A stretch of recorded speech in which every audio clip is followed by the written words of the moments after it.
oferecimento de pocilga.com.br está no ar mais um Varacast. E mais uma vez estamos aqui no formato Varacast Drops, em sua terceira edição. Eu sou Ramon Prates e eu estou aqui hoje com Bianca Nascimento. Diga olá, Bianca. Olá, pessoal. Muito bem, hoje temos mais alguns assuntos, temos mais um capítulo da novela Tenet, mas antes vamos começar falando dela, da diva Beyoncé, que essa semana causou balbúrdia na internet, quando ela lançou seu novo álbum visual chamado Black Skin, que faz uma releitura da história do Rei Leão, no qual a própria artista define como uma carta de amor à África. Bom, o filme tem sido bem comentado na internet, teve algumas polêmicas, mas as críticas estão positivas, tanto que o filme está com 100% de aprovação no Rotten Tomatoes.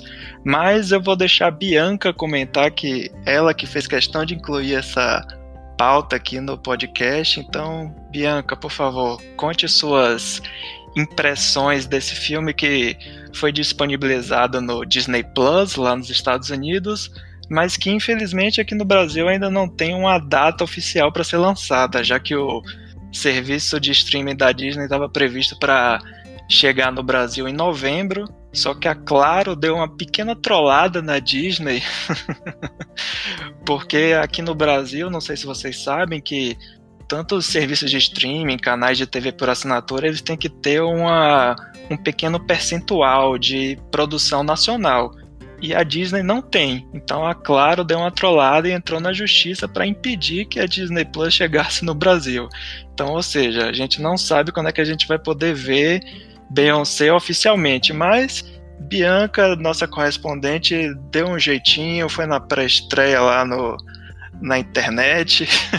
Isso, viajei até os Estados Unidos para assistir, né? E as minhas primeiras impressões deste álbum maravilhoso aí, que Beyoncé novamente, depois de Lemonade, ela chegou com esse trabalho, né? Que é visualmente muito, esteticamente muito bonito, e também cheio de muitas referências. Mais uma vez a diva pop aí se prova que a cultura pop, o mainstream, pode sim agregar várias pautas, inclusive pautar o que o movimento negro atualmente quer, que é contar a sua própria história, é colocar temas como o afrofuturismo, afrocentralidade, falar sobre a sua própria ancestralidade de uma forma muito, muito interessante, né? Esteticamente bonita, e que tem, assim, uma pegada que eu acho que, na minha opinião, né?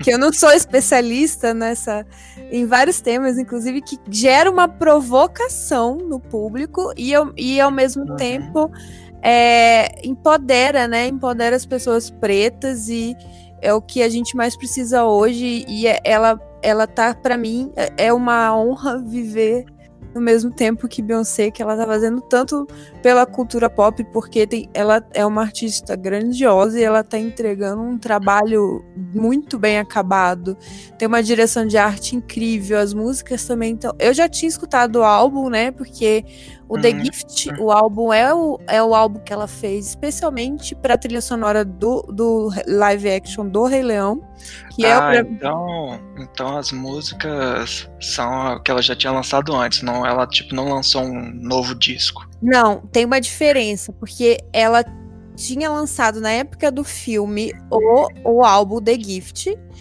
especial do filme, e agora, um dia antes do lançamento do filme Black Skin, ela lançou o The Gift Deluxe. Então tem uma versão estendida com outras faixas. E assim, tem participação de vários artistas africanos, tipo cantores, e no filme tem participações de artistas mesmo, de atores, de a galera da moda, tem a participação da Naomi Campbell, da Lupita Nyong'o, então assim, a mama Beyoncé também aparece, a mãe dela, a filha, legal. né, a Blue Ivy, então a Blue Ivy canta uma das músicas da faixa, então é a coisa mais fofa do legal. mundo. E assim, eu acho que é um divisor de águas, assim, a gente está vivendo um momento muito inspirador e muito rico no que se diz respeito a cultura tá reverenciando essas outras questões que a gente não tinha antes, né? E a gente tá tirando o foco da branquitude, né? Então o filme não é para as pessoas brancas. E eu acho que por causa disso que teve muita polêmica também, porque as pessoas brancas acham que o negro ele só pode contar histórias se for a partir da dor dele, a partir do que fale sobre escravidão. Exatamente.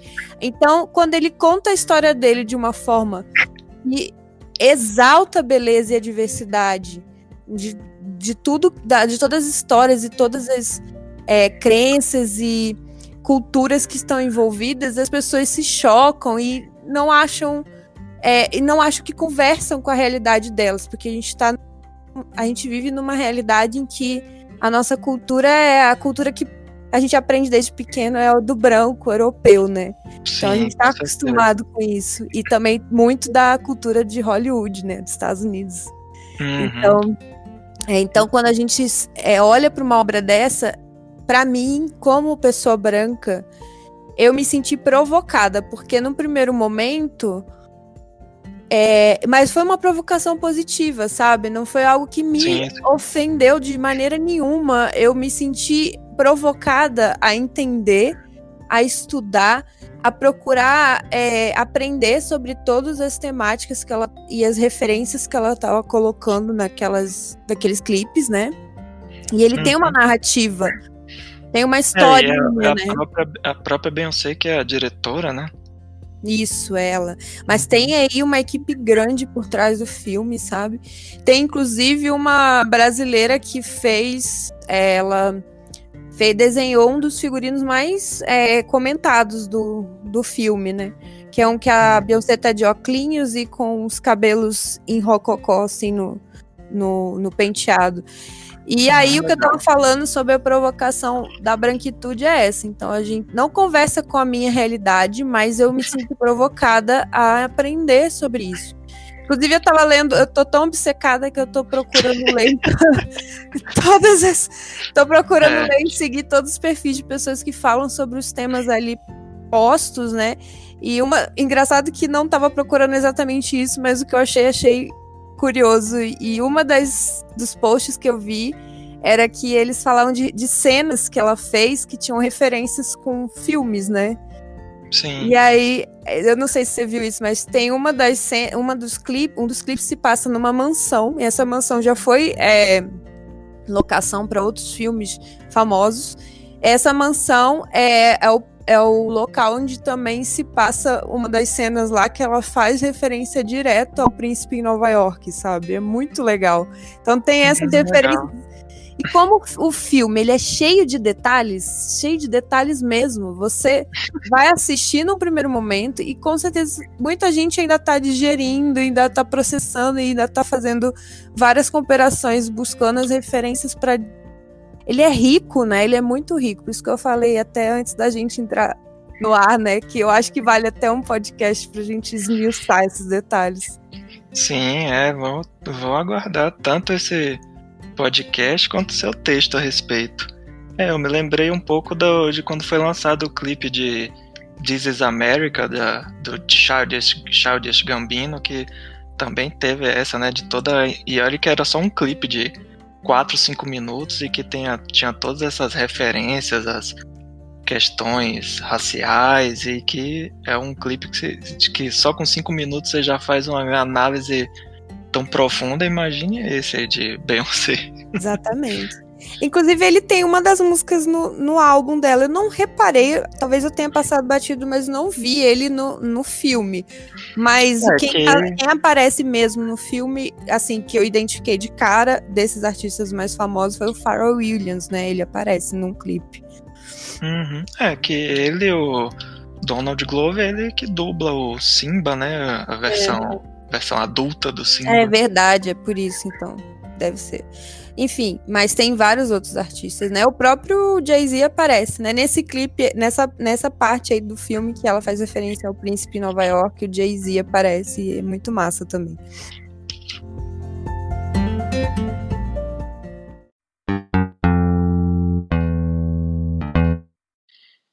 Continuando com o programa, não sei se vocês receberam um e-mail, mas pode olhar sua caixa de spam porque a pandemia acabou.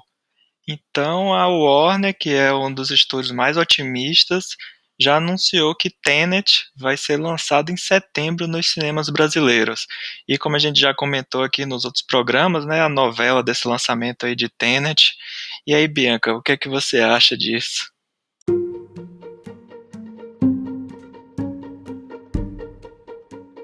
Bastante otimismo, né? Porque eu também não recebi esse e-mail. E, sei lá, eu acho que é bem arriscado trabalhar com esse cronograma, porque os cinemas mesmo, eles não... Apesar de alguns protocolos a gente tem visto aí que eles estão anunciando que já definiram, mas não tem data para retorno, assim, oficialmente, pelo menos aqui no Brasil. E, assim, a gente sabe que as pessoas vão querer ir nos cinemas e continua sendo uma atividade, no meu entendimento e de vários especialistas que falam de saúde, é muito arriscado, né? A gente não tem a vacina e tal. Eu acho que eles vão queimar cartucho aí com esse filme. Acho que eles poderiam ser um pouco mais realistas, né? Mas aqui no Brasil, infelizmente, a situação é que a galera não tá muito preocupada, não. Tá reabrindo tudo, a gente mesmo que tá em Brasília já reabriu o bar, já abriu o restaurante, academia, então, usando isso como referencial, abrir o cinema seria só mais uma outra coisa aberta, mais um ambiente fechado pra galera se aglomerar. Já estão reabrindo daqui a pouco as escolas também, então assim, não vai ter mais argumentos para não abrir os cinemas, sabe? Então, eles vão reabrir e as pessoas vão se arriscar. E eu acho que tá todo mundo meio que numa vibe de que vamos... o risco vai existir, vamos viver com ele. É isso. Exatamente. Aí os protocolos que foram, pelo menos anunciados, a gente viu até um vídeo, né, do cinema do Itaú, que divulgou as precauções que eles estão tomando, mas não vi nada do que eles já deveriam fazer normalmente, que é os funcionários lavarem as mãos, usarem máscara, eles higienizarem os ambientes depois das sessões e tal. A única coisa que seria diferente é o distanciamento dentro da sala, mas até isso não está muito bem explicado. E se a pessoa chegar lá de máscara, mas tiver liberado comer pipoca, não adianta, né? O cara vai tirar a máscara, vai comer a pipoca e não adiantou nada ter todo esse trabalho para tentar prevenir. Eles parecem, assim, por esse vídeo que foi divulgado hoje, eles não têm regras muito engessadas, eles meio que estão deixando em aberto algumas coisas, a questão dos lugares nas salas. Ele tem até uma parte do vídeo que eles falam que se você for de família ou de casal, vocês vão poder sentar juntos. Tá, se for uma família de 5 pessoas, eu pegar a fileira inteira, já é tipo muita coisa. E como é que você distancia para quem tá atrás? Enfim, vai ser uma logística bem complicada isso. E também controlar as pessoas com relação à entrada de comida. Como é que você vai regular isso? O cinema, ele é uma experiência de entretenimento, né? E à medida em que você coloca muitas regras e você limita muito, colocando mesmo muitas imposições para o seu entretenimento, as pessoas também meio que desanimam, sabe? Eu acho que o cinema também está trabalhando com esse receio, né? Com esse medo de espantar as pessoas por colocar protocolos muito rígidos.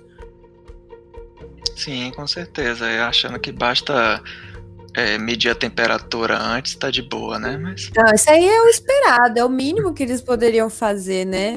A gente esperava era mais, assim, mas enfim. E eles não vão abrir mão do faturamento de Bombonier, porque o certo seria, né, tipo, não vender nada no cinema e nem permitir entrada de alimentos, para que as pessoas permanecessem de máscara. E mesmo assim não haveria um controle total.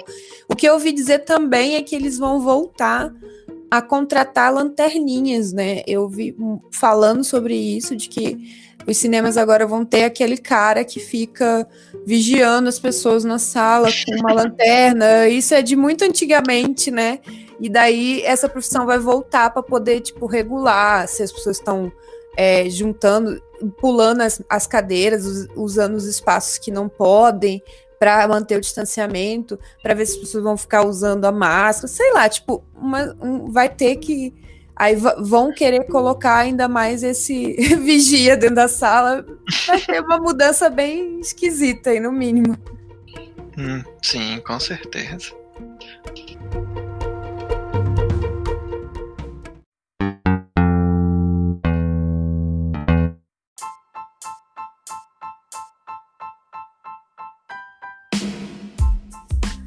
Mas vamos prosseguir aqui com o programa e o Covid continua, né, alterando o mercado dos filmes.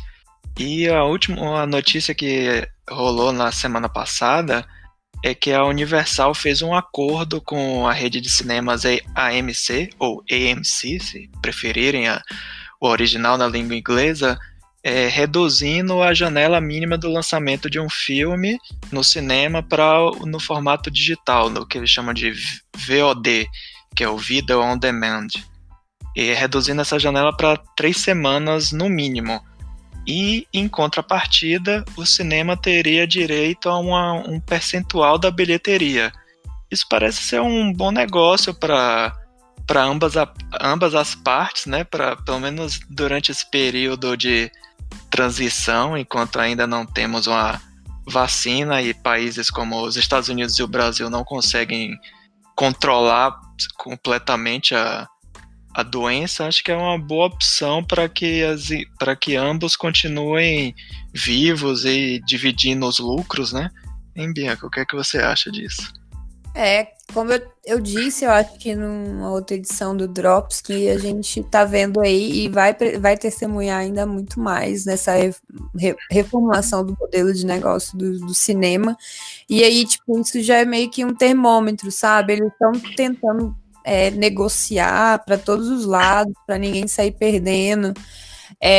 Especificamente aí você vê que é um movimento meio que também, além de favorecer as partes que querem faturar, também favorece o consumidor, porque você acaba que tem mais opção mas você acaba tendo a opção de ver se eu vou ao cinema ou se eu vou ver em casa. Porque essa é a decisão que agora cada vez mais as pessoas vão avaliar, né? Espera-se que as pessoas tenham bom senso de avaliar. Se eu vou ao cinema, é um risco calculado, então se vale a pena, ou se eu vou ver em casa. Então, esse acordo da Universal com a AMC, eles estão meio que oportunizando, deixando na mão do consumidor essa decisão. Olha, a gente vai vai manter os cinemas recebendo e tal, mas também vai ter exibição nos cinemas, mas vai ter logo em seguida o Video On Demand, e aí vocês vão decidir. Eu acho uma boa, assim, e você equilibra o mercado, você não é meio que uma reserva também, né, para que os distribuidores dos cinemas não fiquem sem nenhum respaldo nesse período, né, que tá todo mundo perdendo e tá todo mundo tendo muito prejuízo, né, para todo lado. Sim, com certeza. A Universal com certeza fez esse acordo depois da treta que eles tiveram quando eles lançaram o filme Trolls 2 lá nos Estados Unidos, direto no Video on Demand e deixando os cinemas de lado. E aí teve uma repercussão muito grande das redes de cinemas e, se eu não me engano, foi a própria AMC que tinha dito que não iria mais exibir filmes da Universal. Então acho que eles sentaram para conversar e viram que ambos tinham a perder, né? Que para um estúdio como a Universal, que lançar um filme um blockbuster de grande orçamento, se não for no cinema, se lançar direto no Video on Demand, o risco de você conseguir recompensar o filme, né, o filme se pagar, vai ser muito mais alto. Tanto que a Disney agora resolveu mudar a sua estratégia e, assim como o Tenet, que a gente já comentou no programa de hoje, um dos filmes da Disney é o Mulan, que também foi adiado diversas vezes, e aí o estúdio resolveu que vai lançar no seu serviço de streaming, o Disney Plus. Só que eles resolveram que além da assinatura que você já paga mensal de, acho que é $7 ou $8, você vai ter que pagar $30 para poder assistir o filme.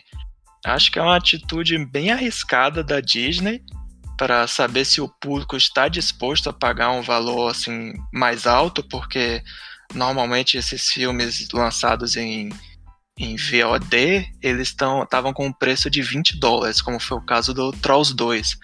Então isso aí vai determinar bastante qual vai ser a estratégia dos outros estúdios, né? Porque se fizer sucesso e der dinheiro, outros com certeza vão arriscar de uma maneira parecida, mas se isso aí não der certo, aí todos os estúdios vão abrir os olhos e pegar o termômetro para ver, opa, então temos que pensar numa outra estratégia.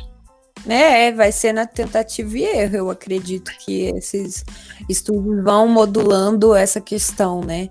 E daí, tipo, até acabei de ver aqui que o Scooby-Doo, que era um filme que estava previsto para lançar no cinema, eles vão lançar e estreia essa semana, inclusive, dia 6 de agosto, no Video on Demand, né? Em várias plataformas digitais e eu não sei quanto vai custar, mas eu acho esse valor aí que você estava falando entre $20, né? E sendo o da Disney 30, eu acho muito caro, $30, saca? É muito absurdo, assim, mas eu tenho a impressão de que há mercado para isso e vai ser um sucesso, porque a Disney é a Disney, né? Então as pessoas vão querer ver, tá todo mundo na expectativa do filme, e como não tem outra opção em relação a isso, tipo, não tem como ir ao cinema, vou pagar pra ver, entendeu? Ou então vai ter mais navio pirata do que o normal, né? Eu acho que em relação ao preço, a gente tem que pensar no mercado de lá, né? 20, 30 dólares pra gente, com o dólar a mais de R$5 é muito caro. Mas se você pensar no preço do ingresso lá, que deve ser do cinema, deve ser entre 10 e 20 dólares, considerando que é um filme como Mulan, que é um filme mais infanto-juvenil, que iria, tipo, a família toda, tipo, um casal, mais uma criança. Por esse ângulo que você tá falando, vale a pena. Eu tava pensando assim na minha cabeça, eu não tava nem fazendo a conversão do dólar, eu tava comparando com esses filmes que tem, tipo, no Now, que você compra e, tipo, geralmente é uns R$15 no máximo, saca? Então eu fiz essa comparação. Você tá certo, e esse a gente tá falando de lançamento mesmo, né? Inédito. Quando chega no Now, essas outras coisas, plataformas, já tá no mercado, o filme já rodou no cinema, entendeu? É outro mercado, é outro negócio. Eu tô olhando aqui que o Scooby tá aqui no Google Play, tá como... não tem a opção de alugar, só tem a opção de comprar e tá R$70. Nossa, é muito caro. Será que eles estão fazendo a conversão? Lá tá nessa faixa de preço em dólar e aqui eles estão convertendo? Não sei como é que eles fazem. Pelo que eu vejo assim dos filmes que estão sendo lançados, geralmente assim, para comprar é mais caro, geralmente é uns R$40, R$50 no máximo, e para alugar é um pouco mais baixo, assim, entre R$15 e R$20. Então acho que pode ser que tenha, por enquanto eles só divulgaram o preço de venda, mas quando divulgar o preço de aluguel fique mais em conta, né? Vamos aguardar. Ah, entendi. Mas é isso, né? Agora com os estúdios estão tentando correr atrás, né, do prejuízo, e aí cada um vai montando a sua estratégia, ver o que é que dá certo, né? Temos, por exemplo, o Bill e Ted 3, que vai ser lançado em VOD e nos cinemas nos Estados Unidos em setembro. Ainda não foi divulgado como é que vai ser o esquema aqui no Brasil. No Brasil, esses lançamentos de VOD estão meio esquisitos, assim. O pessoal daqui tá segurando mais e esperando ver se consegue lançar no cinema, porque eu acho que o retorno é maior. Porque filmes, esse Scooby mesmo, acho que é um dos primeiros que tá sendo agora já divulgado que vai ser lançado em VOD, porque o Trolls 2 mesmo, até hoje, acho que não teve lançamento previsto oficial aqui no Brasil. E aí outras opções como o filme de Tom Hanks, o Greyhound, que foi vendido para a Apple, que é uma forma, né, dos estúdios compensarem a perda do retorno financeiro dos cinemas, você vende para um serviço de streaming, né? Tem filmes que estão sendo vendidos, a Netflix também está comprando filmes e tal, então é uma forma de você garantir um mínimo de capitalização possível com o filme. E para os serviços de streaming é bom porque tem um retorno, né? A Apple mesmo fez bastante sucesso com o Greyhound, porque o serviço ainda está começando e ainda tem poucas opções para assistir, então é um bom chamativo para novos clientes. Eu vi que eles fizeram um levantamento que, tipo, 30% das pessoas que assistiram esse filme, elas não eram assinantes e passaram a assinar para poder ver o filme do Tom Hanks. Mas o que eu queria comentar em relação a isso é que, tipo, não sei sua opinião, Ramon, mas talvez a impressão que eu tenho é que para não perder a produção que já está pronta, o filme que já estava previsto para ser lançado, tá tudo pronto, sim, mas filmes medianos eu acho que rola de fazerem essas compras, assim, porque, por exemplo, a Apple não cobrou nada a mais para quem era assinante para assistir esse filme lançado lá, diferente do que a Disney Plus vai fazer com Mulan. Mas e aí, o que eu queria dizer era o seguinte, você pensa que tem altas produções muito mais grandiosas e custosas, vamos falar aqui de Missão Impossível não, desculpa. O 007 estava previsto para esse ano, o Lugar Silencioso, eles foram todos jogados para o ano que vem. Aí eu fico me perguntando, será que uma Apple da vida ou um outro serviço de streaming tipo o Amazon Prime pegaria e conseguiria comprar um filme desse para lançar numa plataforma dessa? Ou você acha que o próprio estúdio não aceitaria negociação e preferiria arriscar de lançar no cinema, sei lá quando for possível? É uma matemática bem complicada, né? A gente está vendo, principalmente aqui no Varacast Drops, a gente tem analisado, né, em cada programa as estratégias que os estúdios estão tomando, né? Quando você, por exemplo, a Disney, quando você faz um filme de alto orçamento, acho que o Mulan deve ser tipo uns 200 milhões de dólares, para você ter o retorno disso aí, fora dos cinemas, é bem complicado. Alguns analistas já fizeram as contas, acho que de quantas pessoas teriam que comprar lá o Mulan por $30 para o filme se pagar. E aí contando com o resto do filme ser lançado em mercados tipo a China ou na Europa, que já estão mais sob controle. Mas é uma matemática que não é fácil, né? Aí tem estúdios que preferem ter um pouco de prejuízo, como é o caso dos que você falou do Lugar Silencioso 2 e do 007, os estúdios preferiram adiar e para apostar que quando a situação normalizar e ele lançar no cinema, ele vai ter um retorno maior do que se vender para um serviço de streaming ou lançar no serviço digital. Tem que ter toda a matemática, né? Infelizmente, por causa do Covid, o mercado de filmes vai se alterar bastante assim, no curto prazo, porque o que vai acontecer é justamente isso, só os filmes grandes de alto orçamento vão ser lançados no cinema, e os filmes medianos e pequenos vão começar cada vez mais a ser lançados em serviços de streaming, né?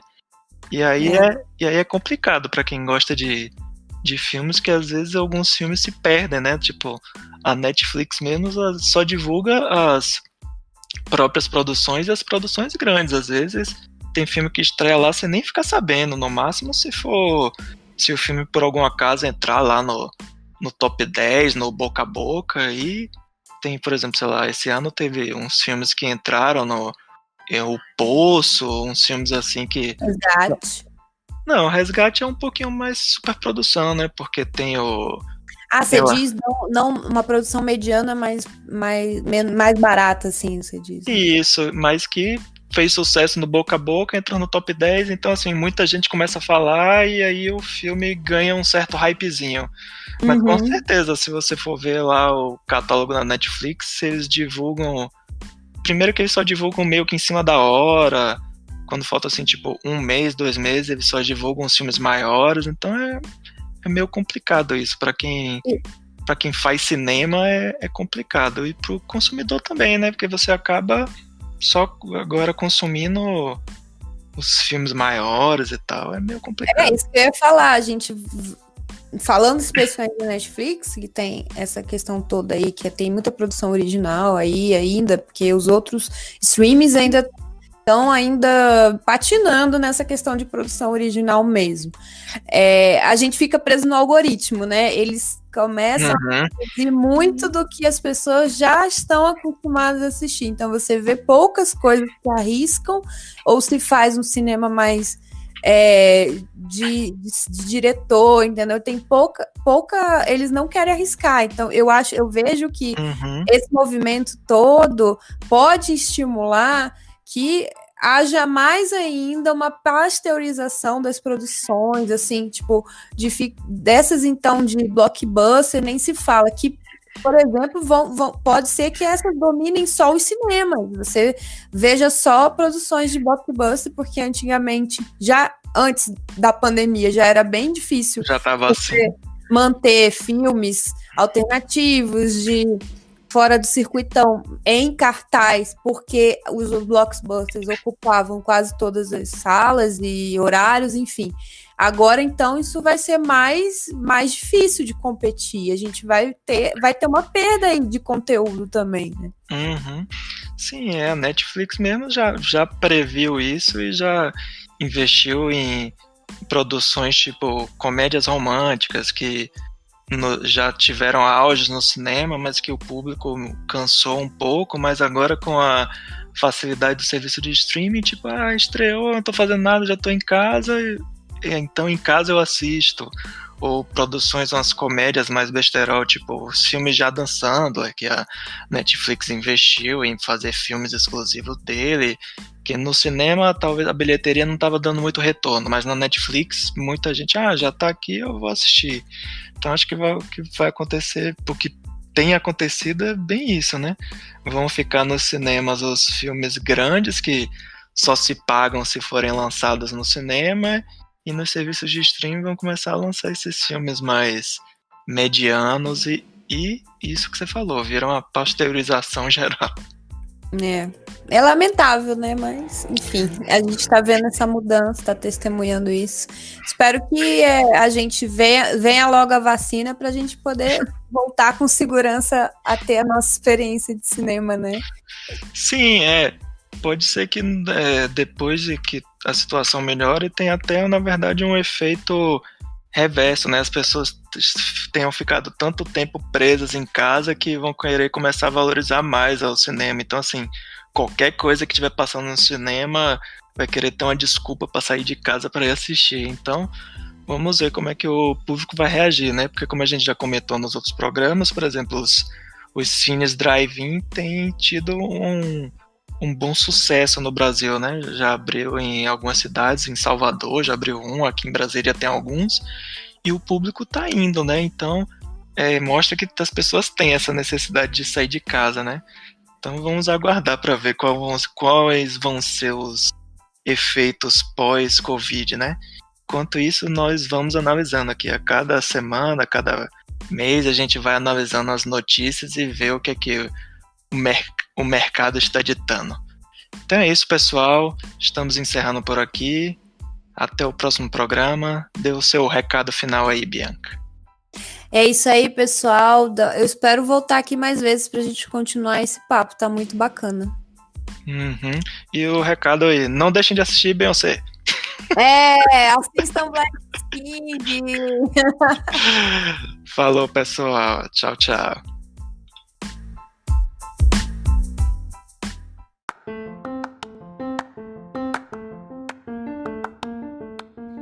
VaraCast é um oferecimento da rede Pocilga de podcasts. O nosso site é o pocilga.com.br. Nossas redes sociais, Twitter, Instagram e Facebook estão como The Pocilga, THE Pocilga. Nosso e-mail é o contato@pocilga.com.br. Ouça também nossos outros podcasts como Suco de Umbives e o Radiola Torresmo Drops. Por último, e não menos importante, não se assustem e tenham calma. Vara está para porcos, assim como Alcatéia está para lobos.